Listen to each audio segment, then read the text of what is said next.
নমস্কার বন্ধুরা, আমি মৌমিতা হোম কুকিং চ্যানেলে আপনাদের সবাইকে জানাই স্বাগত। আজকে আমি আলু আর সুজি দিয়ে খুব ভালো একটা স্ন্যাক্সের রেসিপি নিয়ে এসেছি। রেসিপিটি ভালো লাগলে অবশ্যই আমার চ্যানেলটিকে লাইক, শেয়ার, কমেন্ট এবং যারা এখনও পর্যন্ত আমার চ্যানেলটিকে সাবস্ক্রাইব করেনি অবশ্যই সাবস্ক্রাইব করে দেবেন বন্ধুরা। দেখুন, এখানে আমি আলু নিয়েছি আর নিয়ে নিয়েছি এখানে সুজি। আজকের স্ন্যাক্সটা এই আলু সুজি দিয়েই বানাবো। অবশ্যই সম্পূর্ণ ভিডিওটি দেখবেন বন্ধুরা, স্কিপ না করে। তো চলুন কীভাবে বানাবো আপনাদের দেখাই। আলু ছিলে নিয়েছি। আলু ছিলে আমি এখানে ভালো করে জলে ধুয়ে নেব। এখানে আমি কিন্তু 3টে আলুর ব্যবহার করছি, আপনারা অবশ্যই দেখবেন। একটা গ্রেটার নিয়ে নিয়েছি। গ্রেটারে এবার আলুগুলো এভাবে গ্রেট করে নেব। সব 3টে আলুই আমি ভালো করে গ্রেট করে নেব। দেখুন, গ্রেট করে নিচ্ছি। গ্রেট করা কিন্তু আমার হয়ে গেছে। অনেকক্ষণ ধরে গ্রেট করেছি, তাই আলু কিন্তু লাল লাল হয়ে গেছে। তাই আমি জলে ভালো করে ধুয়ে নেব। ভালো করে জলে ধুয়ে নিয়েছি। আমি অনেকবার জল পাল্টে পাল্টে ধুয়ে নিয়েছি। এবার বাটিতে আমি সুজি নিয়ে নিচ্ছি। এখানে আমি হাফ বাটি সুজি ব্যবহার করছি এই স্ন্যাক্সের জন্য। চিলি ফ্লেক্স তৈরি করে নিচ্ছি। দেখুন, এভাবে কাঁচির সাহায্যে ছোটো ছোটো করে টুকরো করে আমি লঙ্কাটা কেটে নেব।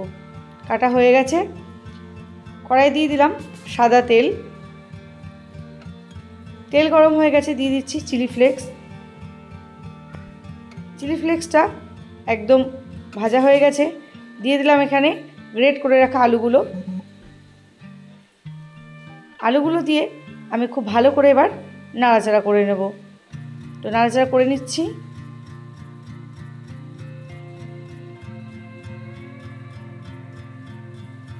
দেখুন, নাড়াচাড়া করে নিচ্ছি।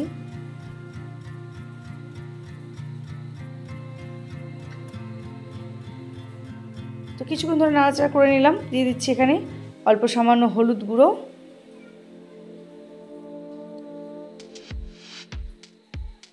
আর দিয়ে দিলাম পরিমাণ মতো লবণ। লবণ আর হলুদ গুঁড়ো দিয়ে ভালো করে আমি নাড়াচাড়া করে নেব। এটা আমি 5 মিনিট ধরে নাড়াচাড়া করে নেব। তো দেখুন বন্ধুরা, এভাবেই নাড়াচাড়া করতে থাকবো। 5 মিনিট হয়ে গেছে। আবারও আমি ভালো করে নাড়াচাড়া করে নিচ্ছি। এখানে আমি দিয়ে দিচ্ছি ছোটো বাটির 1 বাটি সাদা তিল। তিলটা কিন্তু আপনারা অবশ্যই এই স্ন্যাক্সের জন্য ব্যবহার করবেন, কারণ তিলটা দিলে কিন্তু স্ন্যাক্সটি খেতে খুব মজাদার হয়। ওই জন্য আমি এখানে 1 বাটি তিল ব্যবহার করেছি। এরপর আমি এখানে 1 কাপ মতো জল দিয়ে দিলাম। জলটা দিয়ে ভালো করে নাড়াচাড়া করে নেব। এই সম্পূর্ণ রান্নাটি কিন্তু একদম লো ফ্লেমে হবে। অবশ্যই গ্যাসের আঁচটি লো ফ্লেমে রাখবেন। দিয়ে দিলাম 1 চিমটি মতো ফুড কালার। ফুড কালারটা একদম অপশনাল, আপনারা চাইলে দেবেন অথবা নাও দিতে পারেন। ভালো করে নাড়াচাড়া করে নিচ্ছি। দেখুন, কিছুক্ষণের জন্য আমি আলুটা তৈরি করতে দেব।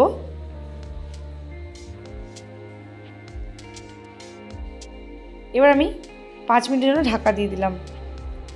এদিকে আমি এই মেরিগোল্ড বিস্কুট নিয়ে নিয়েছি। এগুলো এবার আমি গুঁড়ো করে নেব। দেখুন, গুঁড়ো করে নিচ্ছি। আপনারা চাইলে এখানে মেরিগোল্ডের পরিবর্তে টোস্ট বিস্কুটও ব্যবহার করতে পারেন। তো গুঁড়ো করা হয়ে গেছে। ঢাকনা খুলে নিলাম 5 মিনিট পরে। দেখুন, আলু কিন্তু অনেকটাই সেদ্ধ হয়ে গেছে। এরপরে আমি এর ওপরে সুজিগুলো দিয়ে দেব। দেখুন, আমি হাফ বাটি সুজি নিয়েছিলাম। সুজিটা আমি আস্তে আস্তে দিয়ে দিলাম। সুজি দিয়ে আমি এভাবে নাড়াচাড়া করতে থাকবো যতক্ষণ না এর জলটা শুকিয়ে আসছে। দেখুন, নাড়াচাড়া করছি। দেখুন, সুজিটা কিন্তু দেওয়ার পরে জলটা কিন্তু অনেকটাই শুকিয়ে গেছে। এভাবেই নাড়াচাড়া করে নিলাম। দেখুন, নামিয়ে নিয়েছি একটা জায়গায়। ঠিক এই রকম হয়ে গেছে। এবার কিছুক্ষণের জন্য আমি ঠান্ডা করতে দেব। ঠান্ডা হয়ে গেছে। এখানে দিয়ে দিচ্ছি বিস্কুট গুঁড়োগুলো। দেখুন, আমি আস্তে আস্তে বিস্কুট গুঁড়োগুলো আমি দিয়ে ভালো করে মিশিয়ে নেব। এখানে আমি কিন্তু 3 চামচ মতো বিস্কুটের গুঁড়ো ব্যবহার করছি। এরপরে আমি ভালো করে এই সুজিটা আর আলু বিস্কুটের গুঁড়োর সঙ্গে ভালো করে আমি মাখিয়ে একটা ডো তৈরি করে নেব।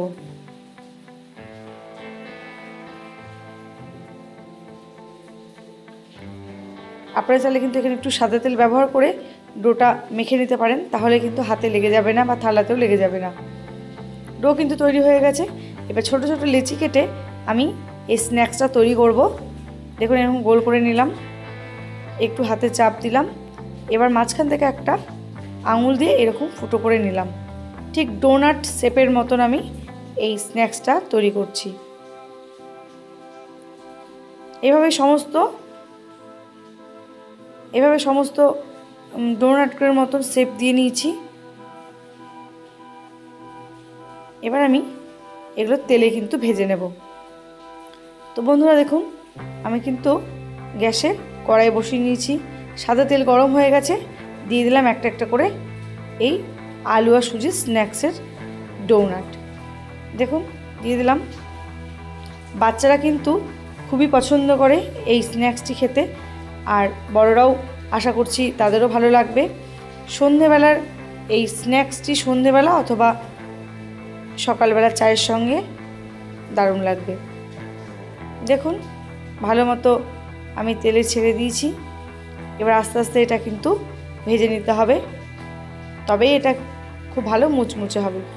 একদিক হয়ে গেছে, উল্টে দিলাম আরও একদিক। এটা যখন একদম গোল্ডেন কালারের হয়ে আসবে তখন কিন্তু আমি এটা তুলে নেব। দেখুন উল্টে দিচ্ছি।